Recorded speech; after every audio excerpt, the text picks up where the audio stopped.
What you see behind me is actually the way line of actual control looks like. So the Vichu pass which you see is the perennial pass. It's the only perennial pass in the whole of northeast. And the ridge which you see, the brown patch which you see, the forest which you see on top of the tree cover is actually China. And this is how the line of actual control actually looks like. I am at one of the forward positions, something which I cannot name because of the because it's a classified place, but it tells us that northeast line of actual control is pretty much different from other borders. Look at the vastness of the situation. Look at the fact that you can actually see the Chinese positioning. You can actually see that there is a village before the Chinese settlement, and then there are small PLA huts, which means only a kilometer of distance separates me. There is a nala which is actually dividing this ridge, and from our observation post we can see that's where the China starts. That mountain belongs to China, that mountain belongs to China, and that grey patch, that brown patch, and the whole forest which forms the base belongs to China. So that's how the LAC is maintained. You have ceremonial meetings which take place,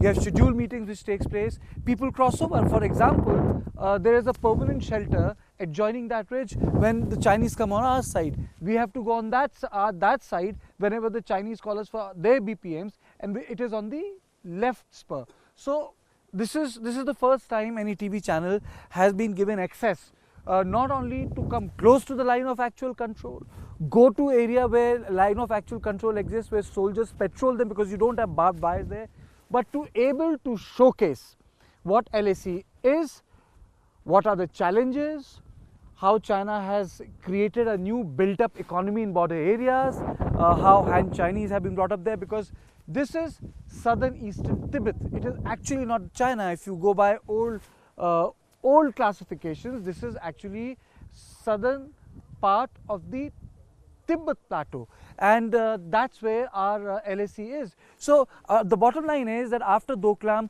a lot of things have changed. New red lines have emerged, new challenges have emerged.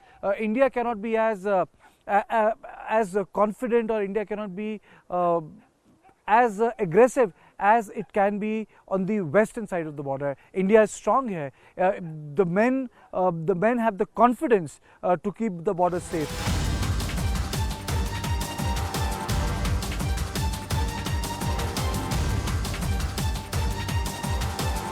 Well, this is roughly a kilometer before the line of actual control is situated. Civilians are not allowed beyond this point. If you look at the mountain in the front, that marks the LAC.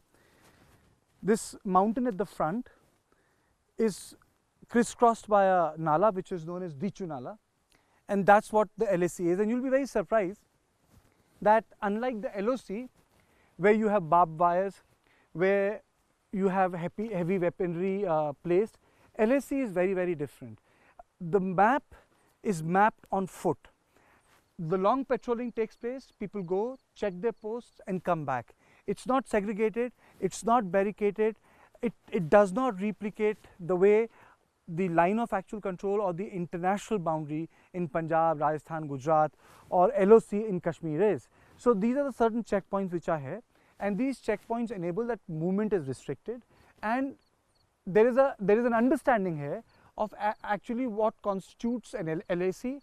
There are some disputed areas where dispute is acknowledged. There are some sensitive areas where even the dispute is not acknowledged, but this is neither of them. So we know that this mountain is LAC. Training for war is never easy.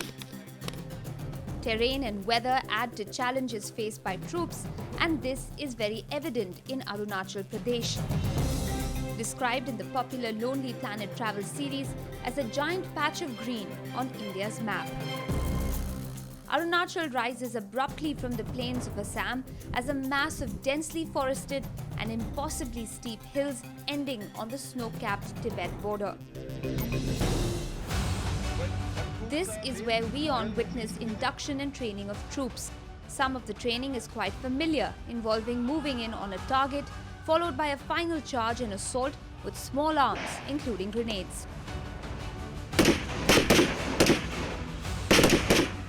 Some other training has been crafted keeping the hilly Arunachal terrain in mind. Troops here are slithering down from a tree and the noise in the background simulates a helicopter. In the coming weeks, troops will have to descend 60 to 70 meters from helicopters and go on patrols. The main aim of carrying out a patrolling is secure every bit of area. So with the peace process going with our neighbors, it is we also want a peaceful relation with our neighbors, and it should not get aggravated, so we control the movement. We are not getting deployed ahead, bang, as you have seen on western borders. So out here we cover this area physically going on the ground through patrollings, through helicopter recce's, and this is a process which is throughout the year. Ingenious wooden ladders nailed to hillsides help condition troops so that they know what to expect. This is one of the obstacle courses.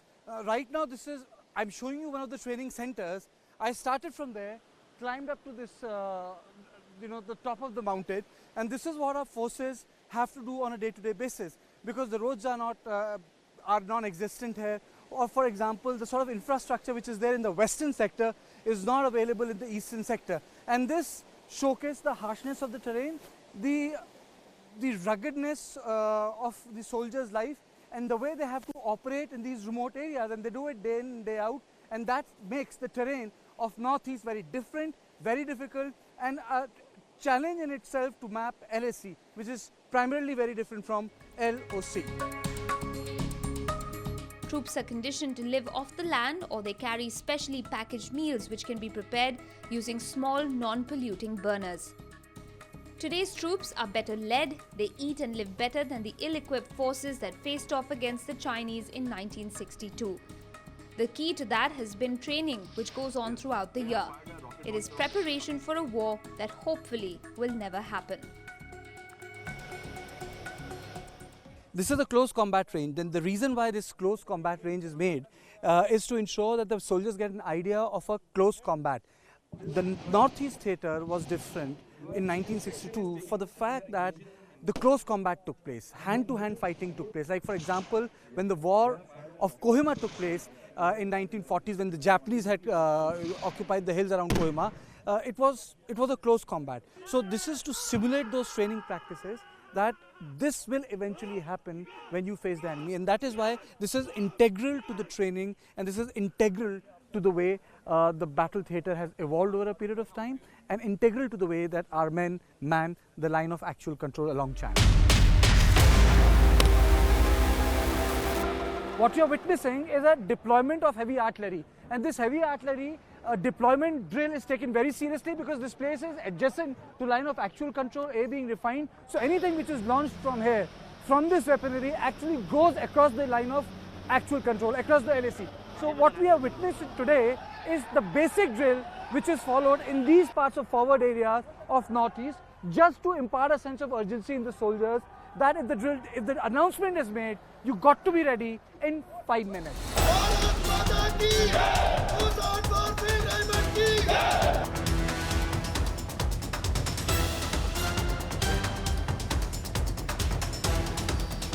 After CO's orders, you would have seen that key appointments have left from there with a sense of urgency and they have come to the stores.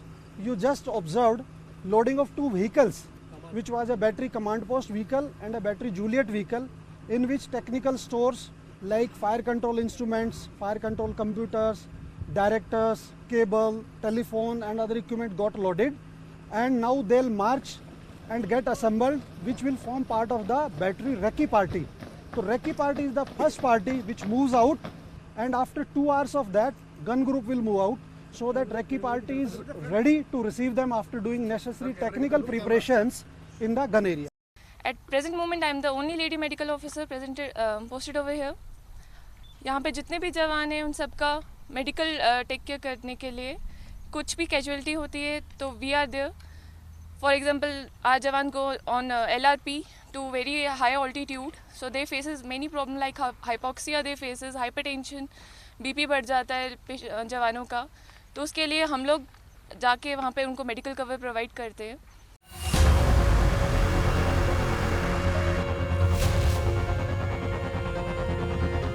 Much has been said and written about the state of India's border infrastructure. This is all the more apparent when looking across the line of actual control in Arunachal Pradesh at the Chinese positions.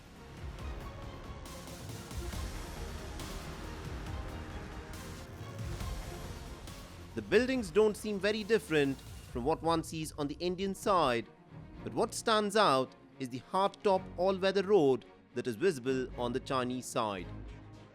Roughly a kilometer away, by crow flight, is the actual line of control, the third spur of this mountain.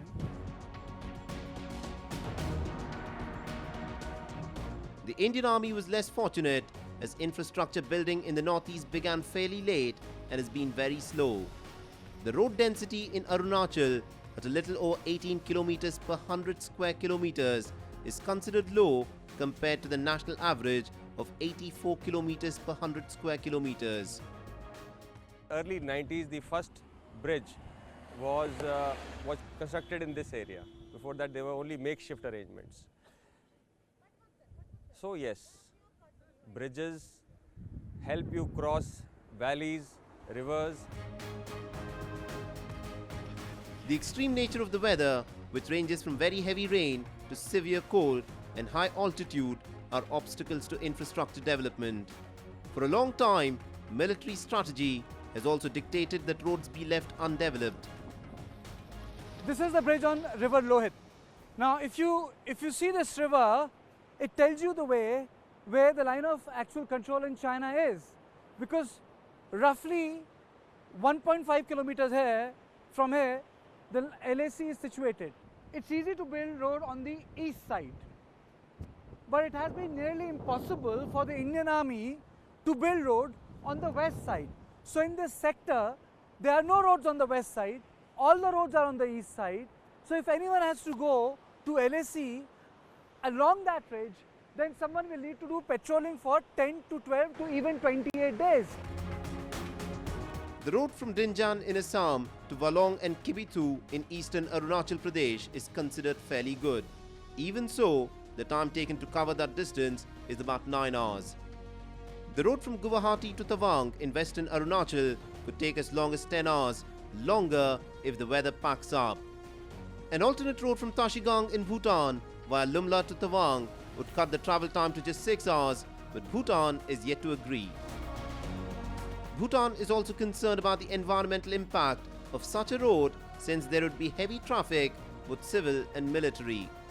Clearly, building infrastructure in the northeast is not easy.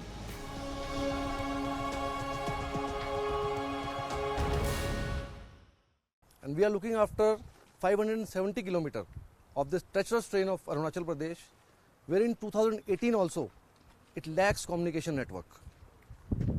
And by looking after, we mean we are planning for new bridges, for new roads, constructing them, and above all, maintaining the infrastructure which is already there. In all, we are a team of 2,000 plus, including officers, JCOs, pioneers and laborers who are there round the clock to look after this sector. In the first go, you'll be surprised as to where does this bridge go, because it ends nowhere, in the sense that it ends at a sheer massive rock cliff. But as of now, it tells us two stories. The first story is that the Indian Army is using this side of the cliff. As you can see, the soldiers are there for the rappelling, for rock climbing, for training, for demonstration exercises. But this also tells us another story of Northeast, which is the classic story of Northeast, that one commitment has been taken care of, which is this bridge on this river. And the other commitment is not over, which is that this has to be connected by a road. Like as of now, this is the stuff which the mountaineers use. But this will also be a place where a road will come. The road will connect this side of the axis to the other side of the axis. So this is the story of Northeast. It's not only about limited memories of 1962 war, it's also a story of arrested development. It's also a story of what needs to be done here, because it tells us how remote this area is. With the advent of technology, people would think that these huge and large valleys would be connected by helicopters, technology, other drones, but the fact of the matter is most of these valleys have to be done on foot, and they are connected by mules. So every supply on the top of the hill goes by the mule. It does not go by any other technological advancement which has taken place, and that's the reality of being deployed in forward areas where line of actual control is. The bridges came very late when it comes to Arunachal Pradesh for a simple reason, because the priority of the Indian Army was different. The priority was to connect the passes and not to connect inter-valleys. And for this very reason, bridges like Bhupen Hazarika, on which I stand, which is 9 km long, was built so late in the day. And what this bridge does is primarily is to cut short the movement time of the Indian Army. And there are a number of bridges like that, but not as big as Bhupen Hazarika. And the Army expects that number of such bridges will be built in future.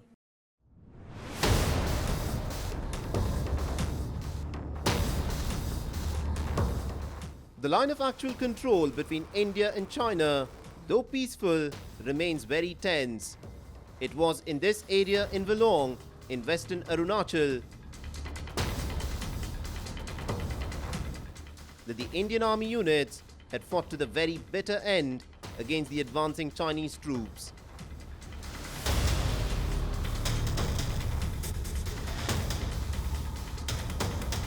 This was the location where the brave hearts of 6 Kumaon launched counterattack on Chinese, those who have occupied Green Pimple and Yellow Pimple. At this location, our troops have reached Tri Junction and established a firm base there. And from there, they have launched a counterattack on Green Pimple and Yellow Pimple.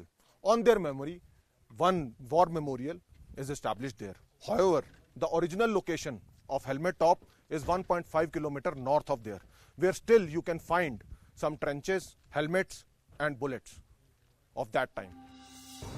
The 1962 war was fought on two fronts, Ladakh in Jammu and Kashmir and almost over 3,000 kilometers in the east in Arunachal Pradesh. In Ladakh, India had conceded territory in the Aksai Chin. In Arunachal, the Chinese came down to Tezpur in Assam before withdrawing. They were unfamiliar with the terrain and getting supplies through was proving difficult. Can 1962 happen all over again?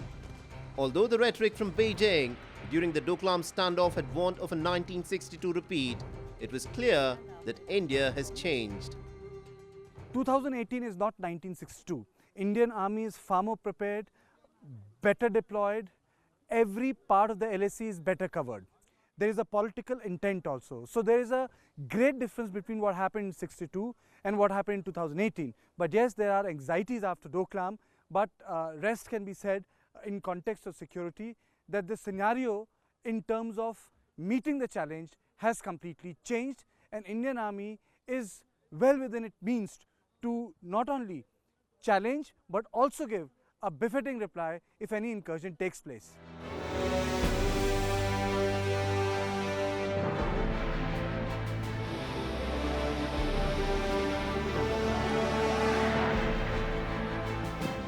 The Indian Armed Forces are better prepared, better trained and equipped than in the year 1962. Spending in defense is now a whopping $61 billion today. A new corps of 1 lakh men has been set up for the east. Artillery and tank regiments have been beefed up. Advanced landing grounds are coming up. The Indian Air Force frontline Su-30 fighters are now tasked for China. The Navy too has enough ships to block the flow of energy to China. Diplomatically, India is no longer isolated by policies like non-alignment. It has strategic partnerships with key powers like the United States and Russia, and has joined alliances like the Quadrilateral that could challenge China in its own backyard, the South China Sea.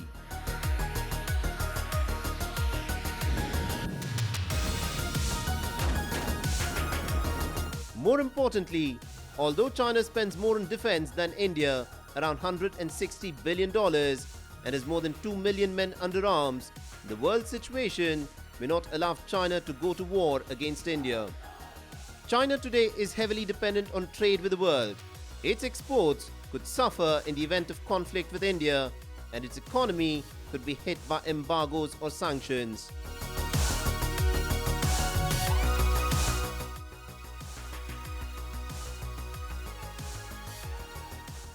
उसे मैं लगा, मैं तो ऊपर में गया था, फिर ऊपर से तो हम लोग जंगल से तो आया था, तो फिर उसका हम लोग तो घर में बैठा रहा वो नीचे में, फिर उसका असम राइफल 3 आया था, तो उन्होंने बताया अभी आप लोग हटा भाग जाओ, उसका दिचू में शेर में उसका चाइना पोंग से गया हुआ रहा था, तब तो हम लोग गया था, तब तो उसका नीचे में मशाई में गया, बुढ़ा लोग पिताजी ऊपर रहा था, वो नीचे में तो ट्रेन में जाने नहीं मिलेगा, लेकिन आर्मी लोग बिल हाई और करके मशाई में ले गया था। यहाँ का जो फौजी है उनसे हमारा कोऑर्डिनेट बहुत अच्छा है, वो आते हैं यहाँ गांव से मिलते हैं, तो उनके माध्यम से हम हिंदी सीख जाते हैं। यहाँ में स्टेट गवर्नमेंट काम देते हैं, अब साल में कुछ प्रोजेक्ट आ जाता है, जैसे अभी स्कूल बाउंड्री का काम चल रहा है, पानी का काम चल रहा है, तो उससे कुछ फंड आता है पैसा, तो हम यहाँ गांव वाला क्या करते हैं ग्रुप में काम करते हैं, तो उससे अभी 10 लाख का है तो कुछ पैसा मिला तो डिवाइड कर लेते हैं बस्ती में, उसी से गांव का जो काम चलता है।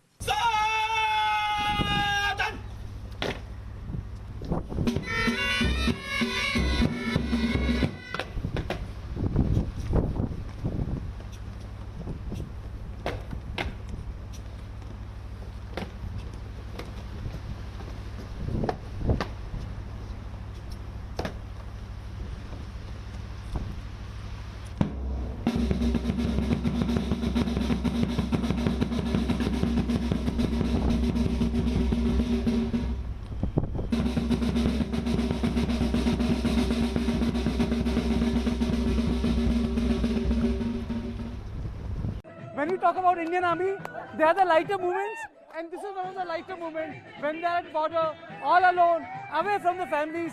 Even the CO joins them. Look at the CO of the company, both the CO, colonel, and they are dancing. So there is no difference between men and officers. They all become one, and this is